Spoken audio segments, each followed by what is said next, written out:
Hey, Comic Impact! Welcome to a brand new spankin' episode of Pick of the Week, which means Simon is not joining us. So, yeah, No comment.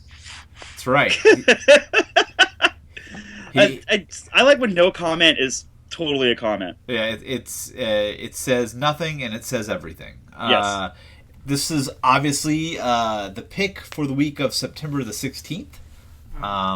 So that's my good friend Chad Conselmo's birthday. Actually, it falls on the 16th. And happy birthday to Chad. And yeah, let's talk about comics for that week. Darren has the pick, and we're gonna get to his pick in a bit. But let's open it up with a comic that I believe we all read. Yeah. Let's not pick favorites on who's gonna start. And Okay. let's just open it up Coliseum style. So Battle Royale. Two men enter, one man leave. Yeah. All right. Cool with that. And with that, I am speaking of the often talked about, rarely seen Captain America White #1. It's been 8 years in the making, but it's finally here. This was it happened, man. Well, we first got issue 0 how long ago? Like eight years ago. Yeah, 8 years ago. That was really not a joke. Was that really? Wow, Yeah. shit. It's 8 years ago. I guess my main argument here is, hey, you missed the Ed Brubaker run, guys. Yeah. That's Yeah. what we were talking about earlier. That's what we were talking about. And it's kind of like, because Ed Brubaker's run was such a paradigm shifter as far as Bucky's concerned, this story seems just really out of place. I feel superfluous. Why would we even talk about it anymore? Yeah. Like the idea of Bucky and the relationship with Cap.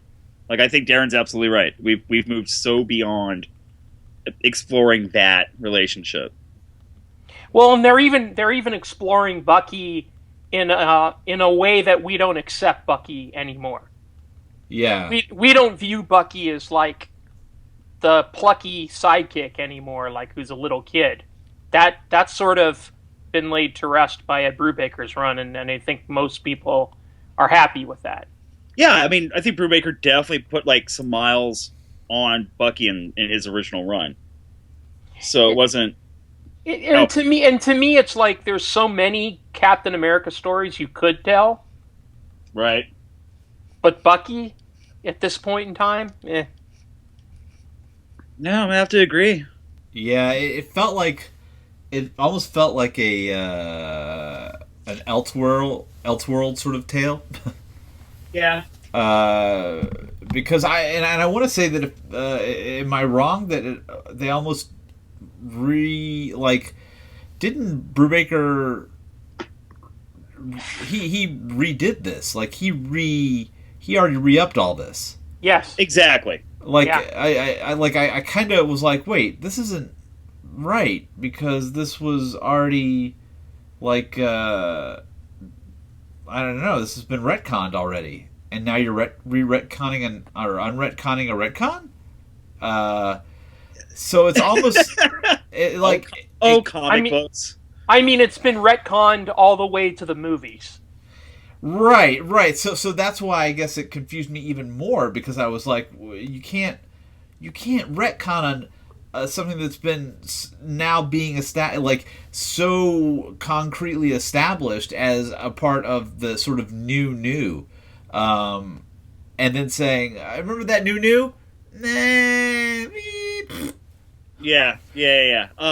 Especially with, like, I think you just nailed it, where it is so accepted now. Like, I mean, especially the readership, even if you're not necessarily a Captain America diehard, like some people I know, it's so thoroughly accepted that Bucky played a bigger part in World War II, and he was more of a necessity to the team.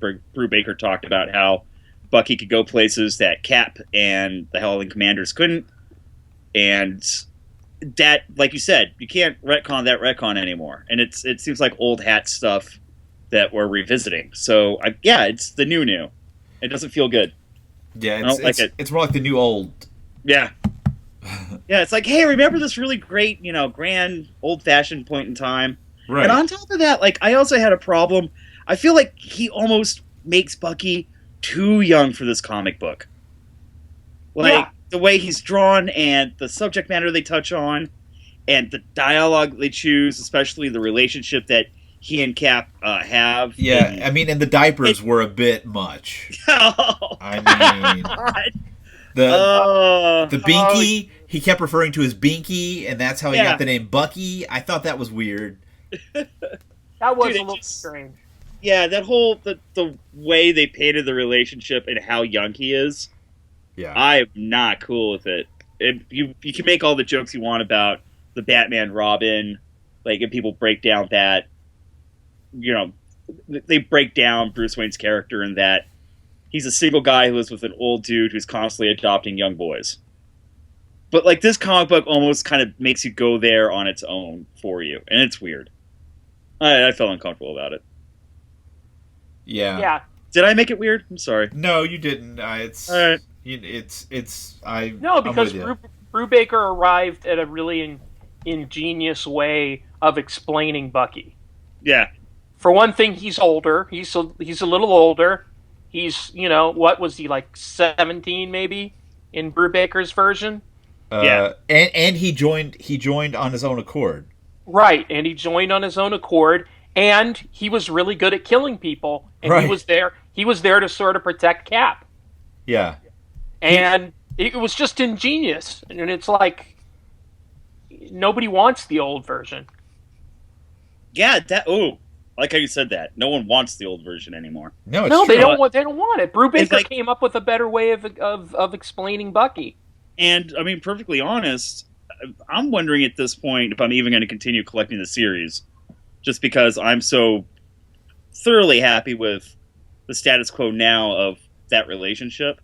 I don't think I'll go back and revisit this. Why would you, dude? Yeah.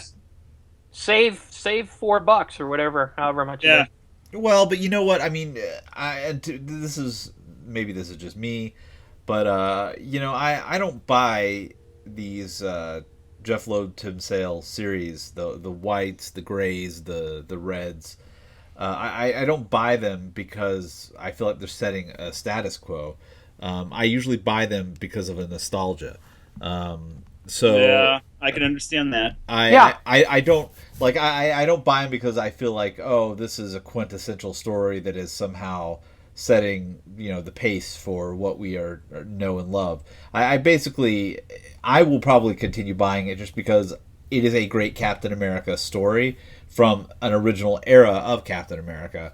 And that's all it is, it's really all it is. The artwork is great. It has that sort of old, gosh gee whiz shucks 1945 feel, and that's why I enjoyed it.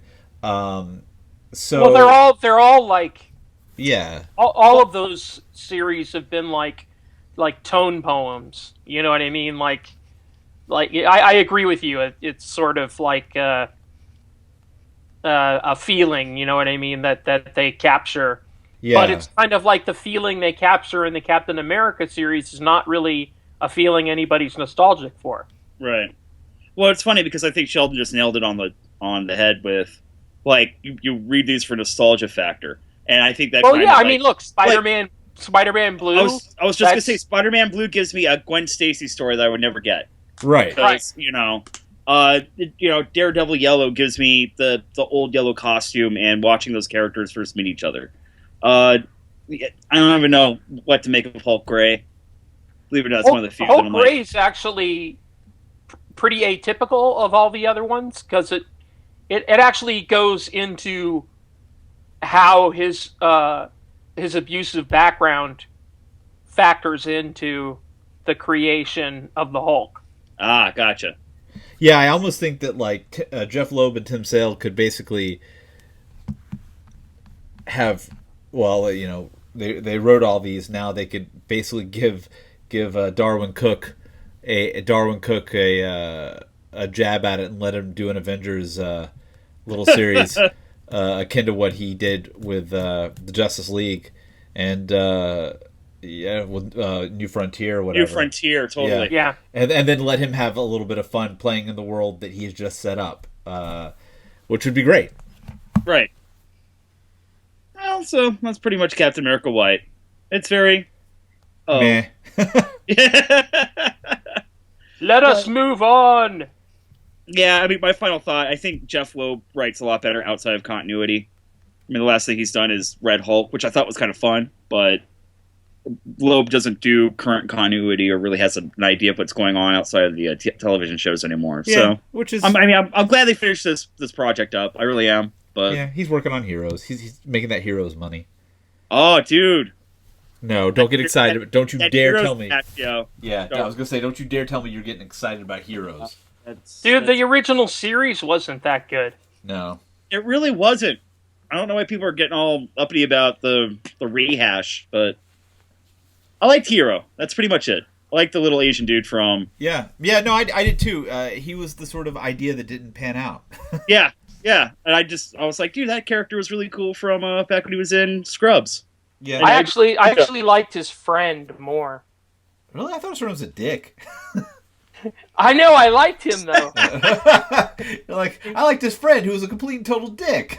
Well, you said he was a dick. I didn't he say was kind of a dick. He was always telling Heroes, like, no, you can never become a hero. And then, sure enough, he gets a samurai sword and learns his powers. And it just kept naysaying the entire time of the ship. I know, but everyone needs a friend like that. Oh, that's weird. All right, so moving on. Are we still doing Coliseum style? Well, I mean, at this point, no, because now, why? I mean, unless there's another book we all read. We all read Lando. That's we true. did. So Lando technically, I guess, was going to be my book, but since we're gonna do it like that, let's talk about Lando.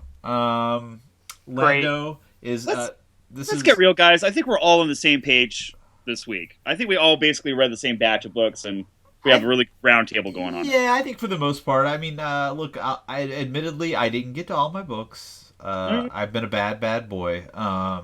But Lando number 4 by Soul and Milev, just, I mean, each issue, just come on, seriously. It just gets better. You know what's heartbreaking? Next issue, last issue. Next issue's last issue. Come on, seriously? You know what? I was really bummed. I thought this was going to be an ongoing. So when I found out that it was a limited series, a little bummed on that one, guys. You know what though? It makes it special because they'll probably bring it back. I don't know. They probably will. They'll probably bring it back, and they'll bring it back with the same creative team. You're not going to get Maleev to do an ongoing. The last time he did an ongoing was Daredevil. Scarlet was actually the last time. Well, Scarlet stopped at 8. Actually, no. The last time he did an ongoing was Moon Knight with Bendis. Oh, that's right. Oh yeah, the 12-issue one. That was great. Yeah, that was great. And then what happened?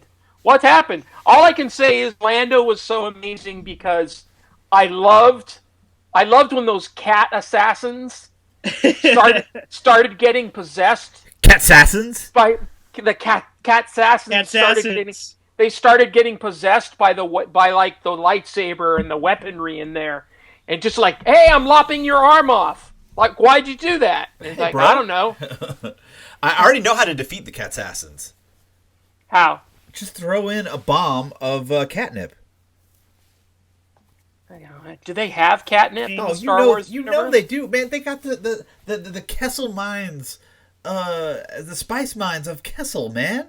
You know they got catnip up in there. Look, if there's they got catnip up in there. If there is anybody that can score intergalactic catnip, it's Lando. Yeah. And wait, didn't Lando say "hey, hey, hey" in this issue? I could have sworn he did. It had me. Hey, hey, hey. Yeah, it just had me like laughing, like falling on the floor. He's like, "Hey, hey, hey." Hey. Other things this issue was awesome about. Awesome. So we were introduced to this agent that is bounty hunter-esque. We're not quite sure the full extent of what they do. but personally hired by Palpatine is definitely Palpatine's go-to in situations like this where you absolutely positively need to get the job done. You hire this person. And throughout all the badassness that this character is being shown to us throughout the series, we finally get to the point where this person comes face to face with Lando, and sure enough, they pretty much know each other. And in perfect Lando character fashion, the helmet comes off, and it's a woman, and she's fully like, Calrissian, what are you doing here? And I couldn't stop laughing, because of course, the one person that's going to take down the most badass like agent for hire in all of the galaxy is going to be Lando. Yeah, and he's going to take her. He's going to get her heart. I mean, pretty much, I couldn't stop laughing at that. That was just a really great character beat, good story beat. Truly didn't see it coming, but when it did happen, that reveal actually made perfect sense in this whole story, and I thought that was really cool. Typical Lando luck, man. Yeah. Once again, Lando just kind of solving problems without ever having to reach for a blaster.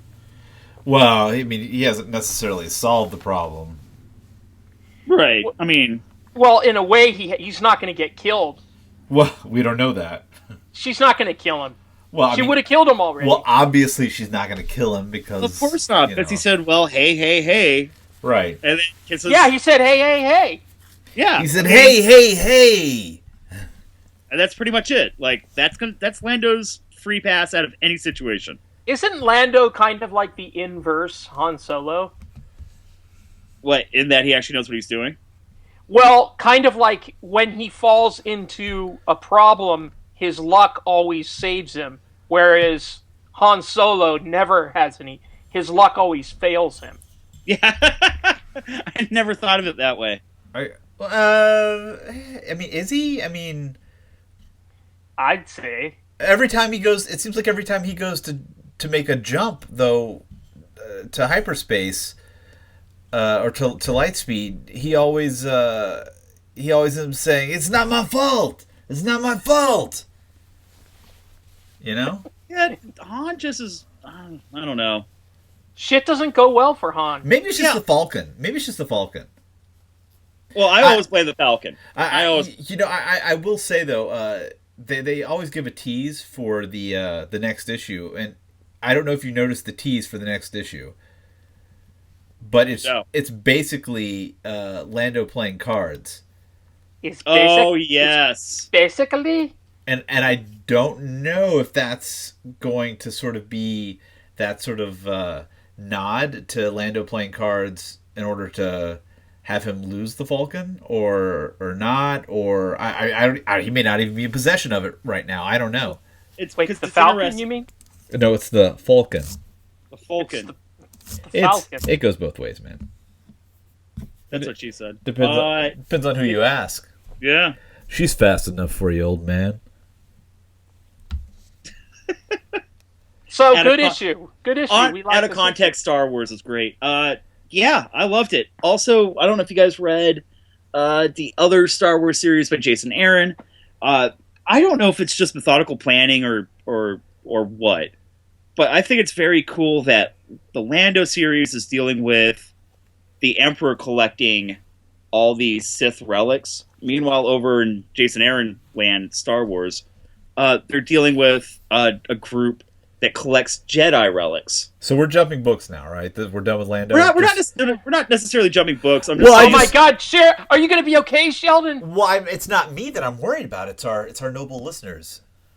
I'm not worried about our listeners. I am. I care about them. We have the best listeners. I think they're cool. Yeah, they're smart. Well, yeah. I mean, yes. Well, but... now that you've totally cock blocked the easy flow that Kirk created. Hey. Yeah, I was just pointing out some easy flow before the cock block. That's all I was doing. You put your dick right in the middle of that. Yeah. Somebody's got it, man. Somebody's got to point out the necessaries. No, I wasn't jumping books. I was just showing the fact that there's a really cool parallel that a lot of the different Star Wars writers have all worked out, where the first series of Star Wars started, it was one side of the story being told, and then Darth Vader was the other side of that story being told. And I just thought it was really cool that in Lando we have Sith relics being collected on one end of the galaxy. Uh-huh. And then over in Jason Aaron Land Star Wars, they're dealing with a group that collect Jedi relics. And I thought that was a really cool parallel. Sure. Yeah, just pointing that out. That's all. That is pretty cool. That's just some easy flow, yo. So it was easy. Yeah. So have you guys been listening to? Because look, every time Simon, let me tell you something, a little secret about Simon that the rest of the world doesn't really know. Every single time Simon says, "I'm reading a new book," what he should be saying is, "I'm listening to a new book on tape," because that is in fact what he's doing. Technically, that's what I do. I'm completely guilty of that. Yes, but I don't. But I don't claim to read that book. I actually step forward and say I am listening to an audio version of that book. Right. Because there is a difference. I used an Audible credit the other day, and I'm using it on this. So let me tell you, you should definitely check out the Han Solo and Chewbacca one. Did I mention this one? Really? Yeah. Oh, absolutely. It's Greg RUCKA wrote the he Han wrote Solo it. one. He wrote it, and it's quite entertaining. I would say, if you're a fan of the original series, it's far more entertaining than the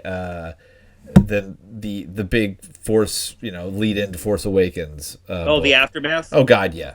Okay, we touched on this a little bit last week. Right. This is when you dropped the knowledge bomb on me that the Star Wars books, when you listen to them in Audible form, yes, are all done like the old radio shows. Yes, absolutely. And you have one guy basically doing all the voices.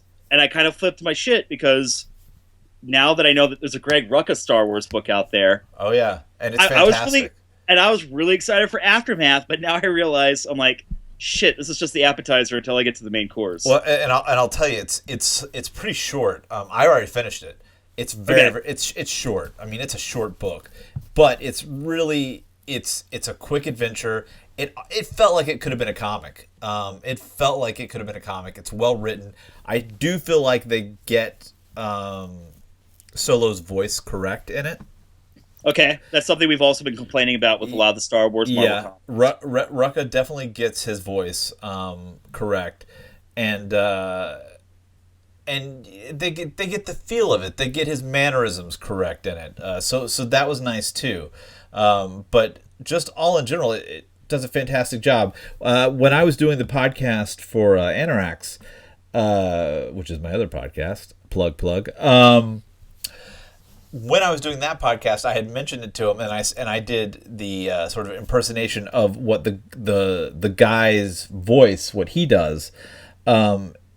They said that it sounds like he must sound like a Al Gore meets John Wayne.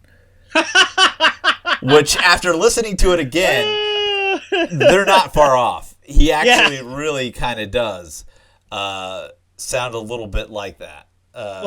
Don't leave us hanging, dude. I mean, if you're going to do it for one podcast, you got to do it for okay, all right, no, absolutely. So their version of Han Solo, or the version of the guy reading it, the older one sounds much better, I think, and maybe that's why they hired him initially. But the younger one, he kind of sounds like he's got kind of like marbles in his mouth a little bit, but he's like, Chewbacca, maybe we should just go and get in the Falcon and just fly out of here, your worship. A little John Wayne, also a little Kurt Russell in Big Trouble in Little China doing his John Wayne impersonation. Yeah, it's really, it just sounds all John Wayne to me. Yeah, well, it's really but the older version is really good. So it's like the older version's just a lot more slowed down and very Harrison Fordy, so he sounds more gravelly and and more old, and he just talks about shooting things. And he talks about getting into bar fights and Chewie. We're home. It actually really works.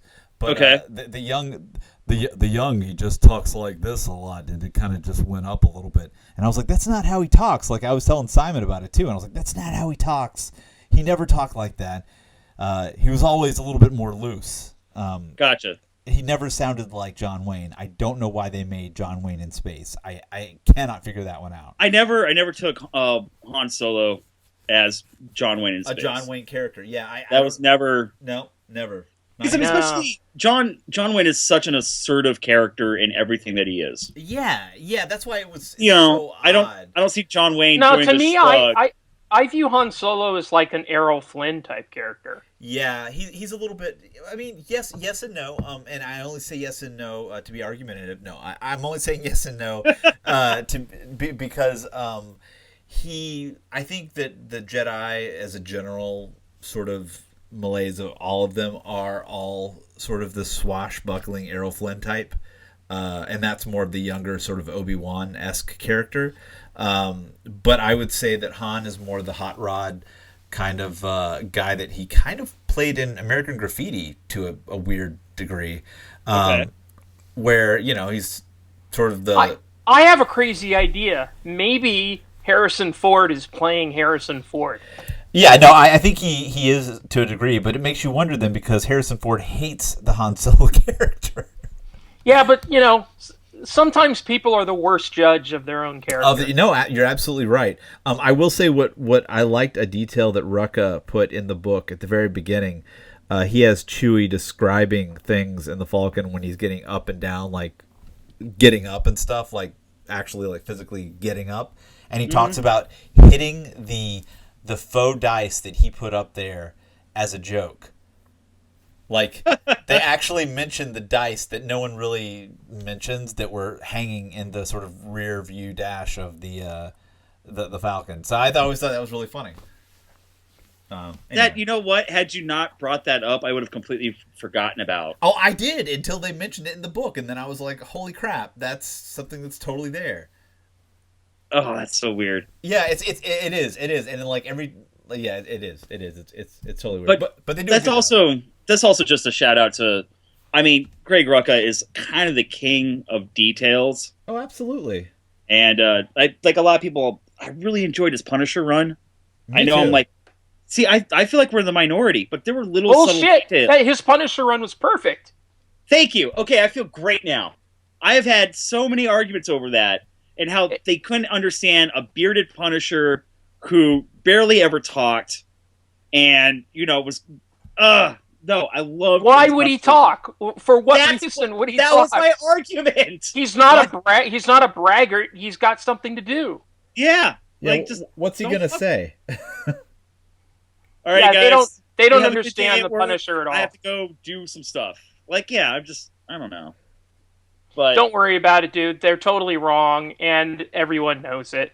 The Punisher run, Greg Rucka's Punisher run, particularly his Punisher Max run, is untouchable comics as far as I'm concerned. Okay, thank you. I'm glad we cleared that out. The fact that Greg Rucka is now doing, Han Solo stories. Well, you know what I was going to say is he's really good. He does like a lot of war stories. Like stuff that takes place during World War II. He's done like a ton of miniseries of that kind of stuff. Uh-huh. So I think his ease with that type of story it's really helped him in the Star Wars universe. Oh, yeah, I was going to say, well, then that makes total sense why they picked him, because his descriptions of aerial sort of flights and battles and stuff going on, like, it was very, like, you could picture them. And it felt very natural. That didn't feel like, oh my God, this guy. It felt very at ease, and you really understood what he was trying to, the picture he was painting was very, very fluid in there. Yeah. So it was a good book. That's fantastic. It goes very fast. Lots of what you would expect from a Han Solo Chewbacca book. So lots of fun. All right, what's our next book? Yeah. What else we got? You know what? I mean, are you going to hate me if I kind of do some Tokyo Ghost talk, Sheldon? I'm not going to hate you. Let's Forever. talk Tokyo Ghost, baby. Okay, I mean, you can only hate me for like a little bit, but then when you decide to get back to me, it's all right. That's fine. Yeah, I want to talk about Tokyo Ghost, Remender, Murphy, Hollingsworth, number 1, Image Comics. They've been just using this cover art for the comic as basically the teaser for the last couple of months for the story coming out. And it's finally hit, and it's not the super sci-fi Akira Wonderland that everyone was kind of expecting. They promised. Yeah, no, but it's better. No, it's something far better. Really? You know, Kirk, you were saying before that it reminds you a lot of Transmetropolitan, but it also reminded me a lot of Martial Law. Do you remember Martial Law? I never read Martial Law. Well, Martial Law was basically a guy who had superpowers who hated superheroes, and so he just killed a bunch of them. But the art's by Kevin O'Neill, who does this hyper detailed art, like chock full of little messages and little Easter eggs for you to find, which is very similar to what I think Sean Murphy does in this book. Yeah, I'm definitely going to warn everyone right now. I shouldn't warn. Prepare. This comic is definitely going to take more than one read through. Because, like what Darren's talking about, there is lots of detail. I mean, the stuff that Murphy pulls off in each panel alone is kind of mind-blowing. And it does make you stop and kind of put the brakes on really quickly to kind of catch every little detail that's happening in his art. But you kind of get a little frustrated because this comic moves very, very quickly. So the first read-through is you absorbing initially what the story's about, who the characters are. There's a very high body count, and it's just constantly moving quickly. The dialogue is a lot of fun, and it's reasonably explained why certain characters talk a certain way. But after I was done, it was like, okay, now I can go back and take a deep breath and start checking out all the little things that Murphy had put into the rest of the comic. And it's what's fucking funny? amazing. You know what's funny, Kirk, is that I read it actually the exact opposite. Huh. I read each panel as if it were a hologram. What? And I read each panel. No, I heard you. Like it was a hologram. Like I looked at the voiceover, and then once I read the voiceover, I just stayed in the panel until I had looked at everything that happens in the panel.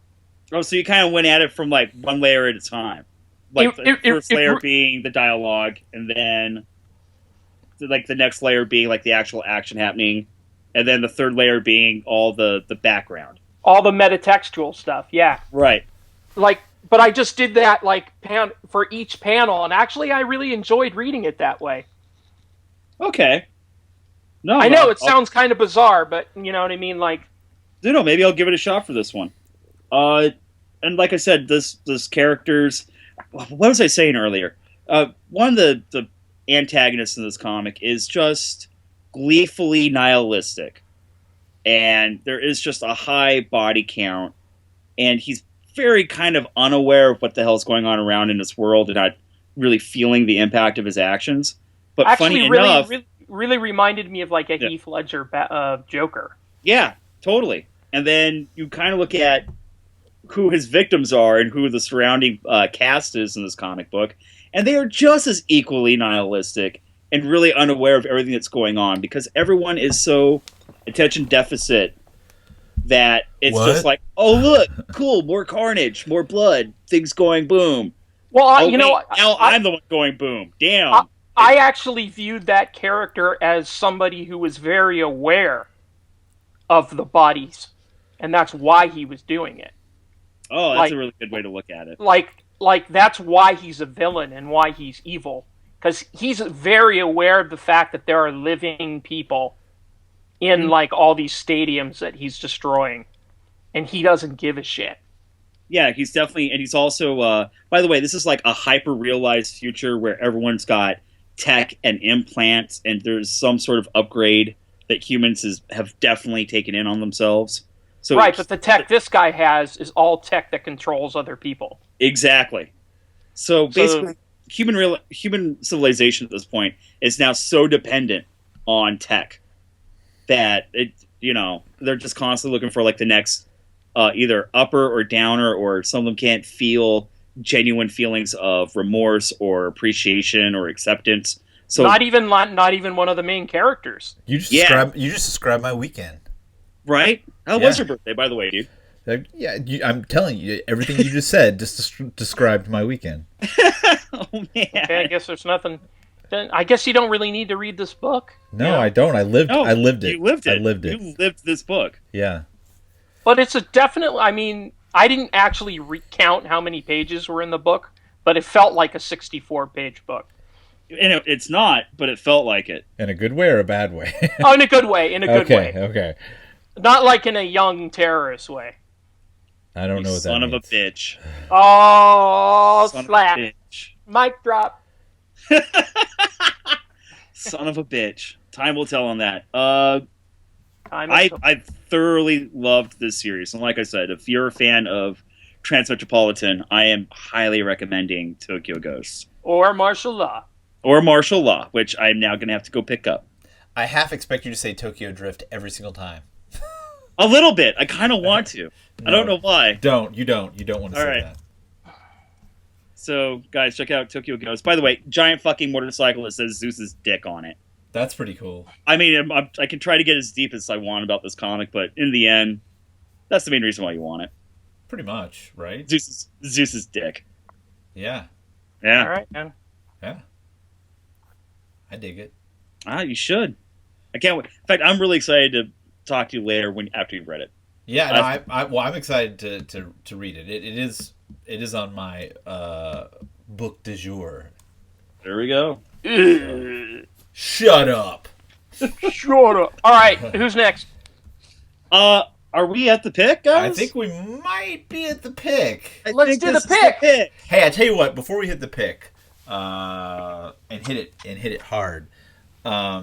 Teasers. There was something else that happened this week. What happened? A little thing called Doctor Who. Oh shit! Yeah, are we doing this? We're gonna make this happen because I wasn't gonna let this slide. I am so happy right now, Darren. Are you on board, sir? Yeah, man, I'm on board. I like the fact you're like, yeah, sure, we'll talk about Doctor Who. No, let's do this. Let's make it happen. Season 9, premiere episode 1. Episode 1. Okay, what scene stood out the most to you? Just off the top of your head. Off the top of my head, visually, the scene that jumped at my eyes and then played with my ears and my heart was him playing a guitar on top of a tank. Yep. Same here. I could watch that scene, and I have over and over and over again, because it was the Doctor being both brilliant, absent-minded, and crazy all at once. I loved it. Yeah. Can I tell you that that scene was a necessity? I did talk to a couple of people last night, some of my little Kuvians on Twitter, and some people did feel that the scene fell flat. But you know what I think about those people? They're intelligent, fun Kuvians. Nope. It wouldn't be Doctor Who unless we had something to bitch about. Nope. They can go fornicate themselves. Oh, yeah, because in my opinion, that scene sort of defined the new Doctor. Yes. No. To me, like he's rock and roll. That's exactly what I was going to say. I think he's rock and roll. He's punk rock. You know what I mean? Yeah. Dude, this is definitely a punk rock Doctor. He's always been. But see, he's always been in his way. That's the thing. Even Matt Smith's Doctor has been like that. I mean, all of the Doctors throughout time, in their way, have been against the grain. And I like the fact but this one more than anything. Yeah, this solidifies 100% Rebel Time Lord. Like that, your guys are absolutely right. I think that the scene was an absolute necessity. By the way, Peter Capaldi playing the Doctor Who theme song on the guitar. Amazing, right? Amazing. And they showed some behind-the-scenes stuff today on the BBC. Yeah. And sure enough, it is him. Like, he still has all the skills. Oh, yeah, he's got all the chops, man. He's still got it. 100%. Oh, my God, and the return of a really, really major villain. Davros. Guys, we're just going spoilers, guys. Davros is back. Yes. Oh, my God, I couldn't believe it. I know. I remember watching, I think it was, I can't remember what, there was another, when Baker was the Doctor. Uh-huh. Okay. There was a great, it was like the creation of the Daleks, and it had that character in it. And it was they actually showed some of that episode on the wall. Oh yeah, no, I was looking in the background to see if they were going to sort of call back to anything. Yeah, they did, and they called back to that exact series that I actually I bought it like a year ago on DVD. Because some Sebastian Gordills recommended it to me, and he said it's like a great Dalek story, and it was a great Dalek story, and I couldn't believe they brought that character back. By the way, out of nowhere, I had no idea we were getting hit this hard in the beginning of the season. Yeah, it's kind of fantastic, and I have a feel. Well, I know that they kept saying that, or at least Capaldi kept saying that that he really hadn't in season 1. He hadn't really found the Doctor yet. That he started to get he started to get the sort of footing at the end of the season, but he thinks that he's starting to really get it now. Yeah, well, there was a really great sort of mini episode. Yeah, the meditation. Yeah, I thought the meditation of the Doctor was like a really great character piece. Yeah. Of just, this guy cannot sit still. No. I mean, he runs outside the castle and has them dig like 12 wells, different holes to try and find a well. And he's like, I've got to get ready to meditate. I've got to get ready to meditate. And now all the people in the town are like, you're never going to meditate. Yeah, it's never going to happen. You're lying. He lets like 25 days go by and he never sits down. Right. Right. Plus, he introduced dude into their speech centuries ahead of time. Which is absolutely cool. Especially if you're saying dude in a very cool Scottish accent. Yeah. Yeah. No. But in a way that they understood dude. Right. They understood the meaning of dude. Uh-huh. In a very spiritual way. Well, I thought. No, he kept using it in everyday speak so that they could, which was great. Other things, how great! I mean, Capaldi is awesome, and I think he. No, but deserves... I do think that he really found the Doctor in this episode. Oh, absolutely. And I don't want people to kind of look. I mean, I think we're gonna watch last season get slowly swept under the carpet a little bit. Yeah, because I agree. I still have that theory that Matt Smith left way too early. No one saw it coming. Yep. No, they had to wrap up his storyline as quickly as possible, and last season was nothing but them getting all the writers in a room and going, "Shit, quick! Who's got an episode lying around?" Well, I agree. I agree with you because I think there was no big meta story that overrode all the other stories. Right. Right. And usually Moffat has an overarching story. No, that's Moffat. That's how he writes Doctor. Right. But that wasn't there last season, so it makes me think that these were Matt Smith burn-offs, like you're saying. Yeah, exactly. Yeah, we never got the chance to do this, so let's do this. Honestly, I like the Robin Hood episode, but you could have easily put any Doctor and any companion in that episode, and it would have worked. Yeah, it didn't stand necessarily to be a specific to this Doctor, and it feels like It feels like this gave the writers time to develop this Doctor, right? And now they're going to start really doing it and killing off Missy and Clara in this first episode.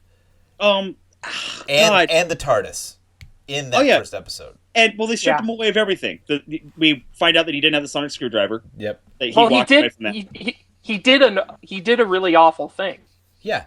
He basically he allowed a young Davros to live that basically turns him into old Davros, which basically allows him to be the Davros that he knows.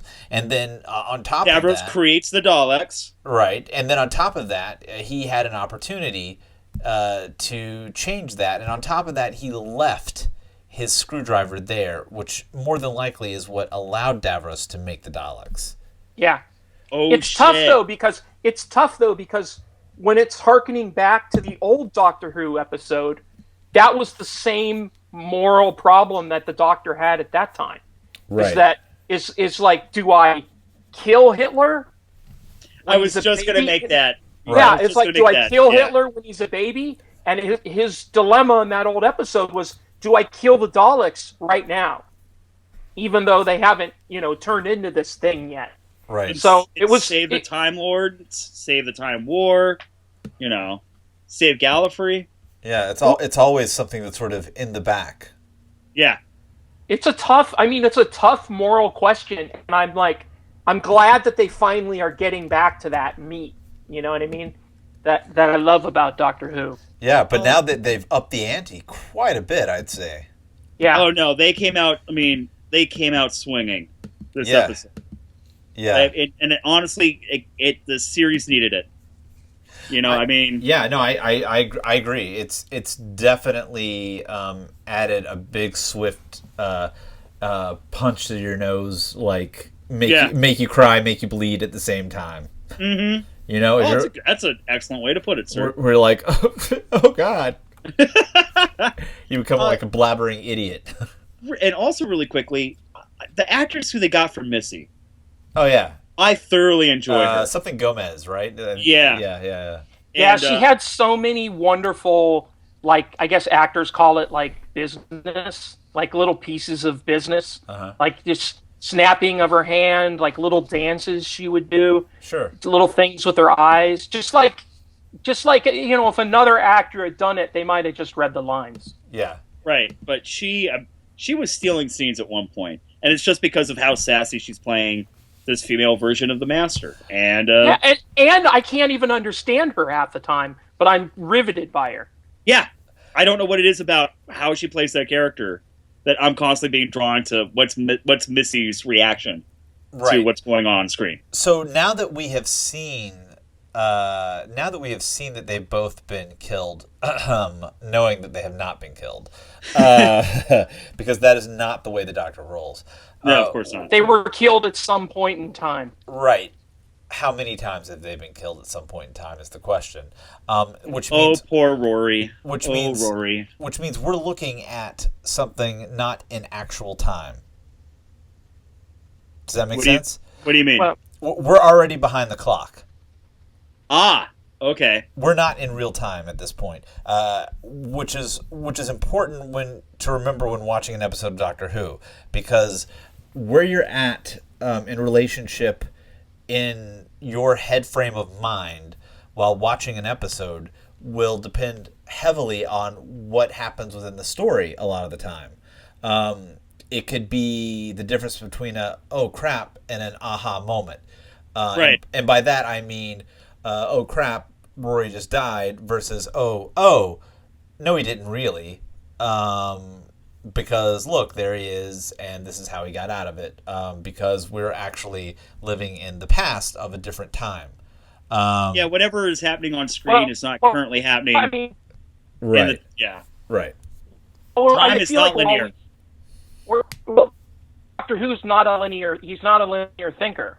Right. So I mean, we experience things as they happen to the Doctor, but the Doctor's already thinking 3-4 steps ahead or behind. Well, no, I mean we experience them as they are dictated to us through the lens of the TV. Right. So through the narrative, through what our mind can perceive. Well, through the narrative of the show. So yeah, we're only getting which is made by humans. Right, we're only getting what we're supposed to see anyway. But as far as the time, I mean, for instance, at the very end, we saw him then going back to the kid, which means he already had a TARDIS. He was already able to get out of that situation and grab the head of a Dalek, and presumably is going to then shoot a younger Davros. You know what I mean? So that's when I say we're behind the clock already. Something else has already happened. We're actually maybe in reality we're probably 3 episodes behind what's actually going on. I was just going to say when I first started getting into Doctor Who and really understanding it, and I'm the first guy to admit it, I started with Eccleston, and then I started going back and rediscovering old Doctor Who. Yeah. But I definitely learned that anytime I'm watching a new episode, in my head, I'm always playing catch up. Yeah. I feel like that's playing catch up. I feel like that's the point, though, and I like that. I like that somehow you're always playing catch up while watching Doctor Who. Well, that's Yeah. why a friend of mine didn't see any of the episodes from last season, and then said, "I don't know, can I watch this Doctor Who?" And I said, "Of course you can." Yeah, because you're seemingly always playing catch up. Yeah, I always. honestly, I don't think there's a bad time to jump into Doctor Who. That's the beauty of the show. I mean, you really can just kind of start anywhere, and someone at some point, whether it's a friend or the television show itself, is going to fill you in the blanks. Well, what's Yeah. going to happen is you're going to find the Doctor that speaks to your heart, and then that's going to root you to Doctor Who. Yeah, totally. Like, you're a Tennant guy. Yeah, I'm a Tennant guy, but I love Eccleston. I love all the guys, but Tennant broke my heart. I just loved him, and it's just like everybody's got to find their Beatle. You know what I mean? Or their it's just like in a weird way, it's a sci-fi show that's heavy with plot, but it's really all about heart. Yeah. Mm-hmm. Yeah, at the end of the day, it's a human story about an alien. Yeah, at the end. Yeah, I mean that's what it's about. But yeah, I'm really interested to see where this whole season's going to go. Capaldi's nailing it, and they started off like you guys said with a bang. They really have. Yeah. So can't wait until next All right, week. so Yeah, no, I still can't either. maybe we'll talk about it again. You never know. Okay, Maybe so this becomes do we want to go to the Comic pick? Impact. Yeah. I mean, this Doctor might be the Who Comic pick? Impact pick of the week and Doctor Who follow up Yeah, for the next 10 weeks. that's fine by me. Fine by me. Yeah. That's fine. Yeah. Okay, so let's do pick of the week. Darren has the pick of the week. I have the pick of the week, and I'm picking the Fadeout, issue 9, by Ed Brubaker and Sean Phillips. Oh, shit. Now, what is this book about? It's about 32 pages every month, but beyond. Okay, no, nothing. Okay, it takes place in the 50s. The series starts with a guy named Charlie waking up in a bathtub. He heads out of the bathtub into the living room, and there is a dead woman hanging from, I believe, the ceiling fan in his apartment. Oh, and yeah. he quickly puts his pants on and gets the fuck out and says nothing to anybody. Mm-hmm. And the rest of the series has basically been, what are we doing? What happens next? Charlie makes the mistake. I mean, there's so many different characters you can kind of explore, and it really is more than anything a character piece. But it always comes back to Charlie. And Charlie's a screenwriter who hasn't been able to write anything since he got back from World War II. And Right. the guy who does all his writing for him is a guy named Gil, who's a blacklisted screenwriter and a horrible drunk. And the thing that you need to understand about this issue is Charlie made a huge mistake. He made the mistake of telling Gil about the murdered girl. And it turns out, but it turns out Gil has been blackmailing all the studio heads, sending them notes like, I know what you did. Give me $500 or I'm going to tell everyone what you did. He's not serious. He asks for like $100. He just wants to fuck with them. And it's not even like that Gil might actually know what they've done. No, he doesn't have any idea what they've done. Exactly. Charlie has a little bit more of an idea of what they've done. We, the readers, know a lot more than anybody knows about what these guys have done. But what Gil has done that he doesn't realize is he's really fucked things up for Charlie. Because because of Gil, Charlie's been making moves to find out what's been going on.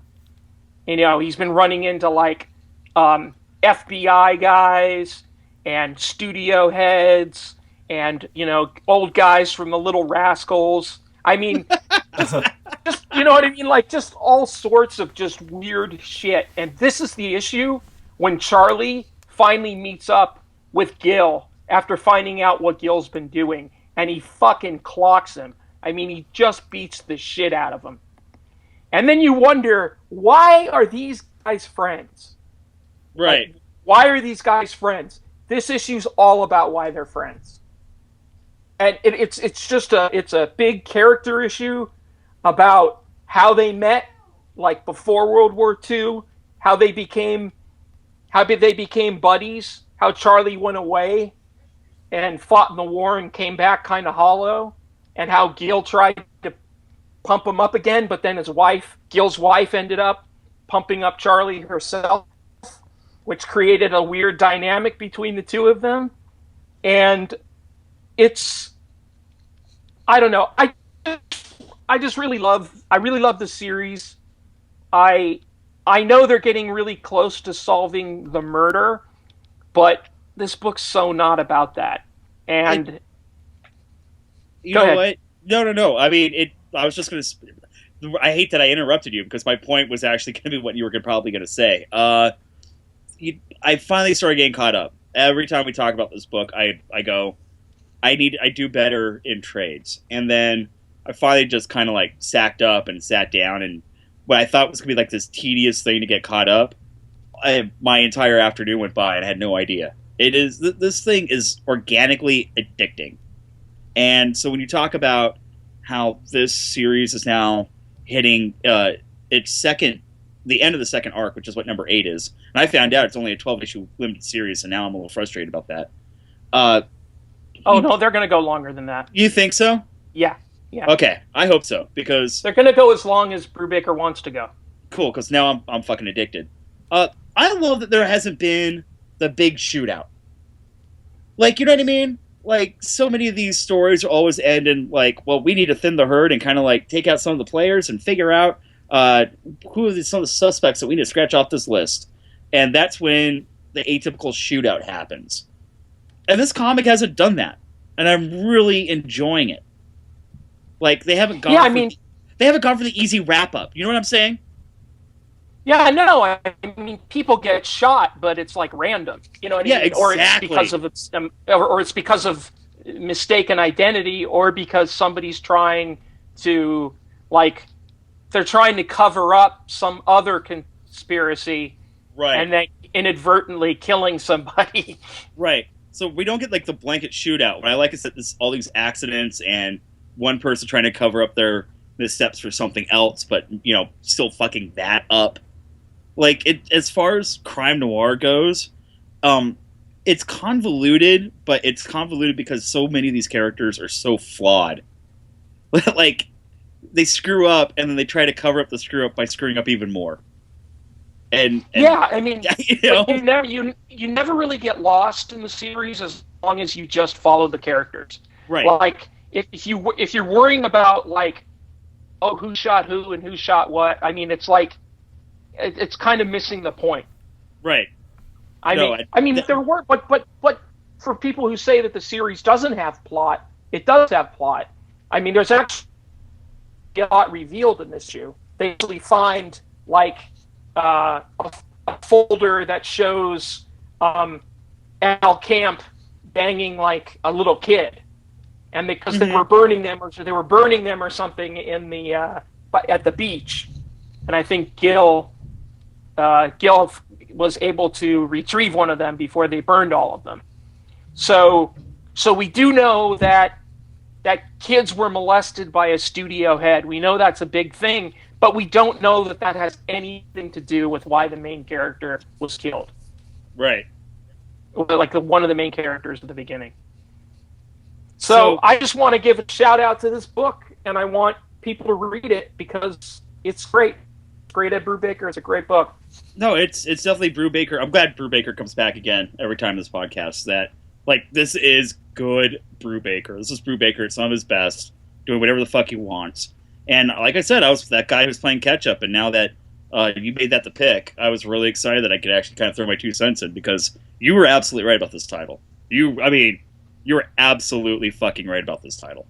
It's so much fun. You made my heart very, very big. You made this man feel very loved. Aww. Anyways. So, Mr. Sheldon. What's up? How was your birthday? We've already gone over this, man. Did talk dude. About that? It was. He doesn't want to talk about his birthday. Don't want to talk about that. Wow. All right. No hangover, no tattoo. No nothing. All right, that's all I got. Anything else we got tonight, guys? Got a bad case of the no Simons. No Simons tonight. We miss Simon.